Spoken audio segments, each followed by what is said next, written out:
ბათუმის წყალბურთში საერთაშორისო ჩემპიონატს მასპინძლობს შეჯიბრი იახტ-კლუბის ტერიტორიაზე მიმდინარეობს.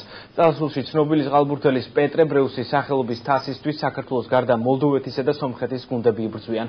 ჩემპიონატს პეტრე ბრეუსის შვილი ბიზნესმენი შალვა ბრეუსიც ესწრება. როგორც ჩაიარა ტურნირის პირველმა დღემ, გიორგი წეროძე ამბობთ.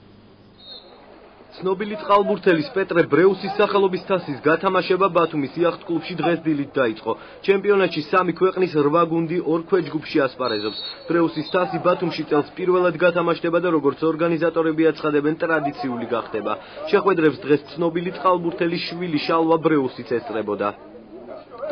ძალიან დიდი პატივისცემაა ჩვენი ოჯახისთვის ეგეთი ტურნირის ჩატარება და მე ვიცი რომ საქართველოს ფედერაცია და აჭარის წყალბურთის ფედერაცია აპირებს გეგმავს რომ ეს ტურნირი ყოველწლიური იყოს. და მე ვფიქრობ კიდევ უფრო მნიშვნელოვანი ის არის რომ ახალგაზრდობა მოდის წყალბურთს უყურებს, კარგ თამაშს უყურებს და ყველა ბავშვს ავტომატურად უნდა წყალში ჩასვლა, ვარჯიში, ბურთი ამას რაჯობია. ჯანმრთელი ახალგაზრდობა გაიზრდება. ჩავთვალეთ მიზნად რომ გავუკეთებია ეს ტურნირი ჩაგვეტარებათ ყოველწლიურად. წავდება პირველად 2013 წელს და გავაგრძელეთ ესე ტრადიციულს გავხდეთ. უფრო ბევრი ქვეყანა მიიღებს ამაში მონაწილეობას. ჩემპიონატის ერთ-ერთი ფავორიტი მოლდოვური გუნდი ნავიგატორია. კიშინიოველები პირველ შეხვედრაში ბათუმი 2-ს დაუპირისპირდნენ. მეტოქეს 4-ვე პერიოდში მოუგეს და საბოლოოდ დიდი ანგარიშით 14-1 გაიმარჯვეს.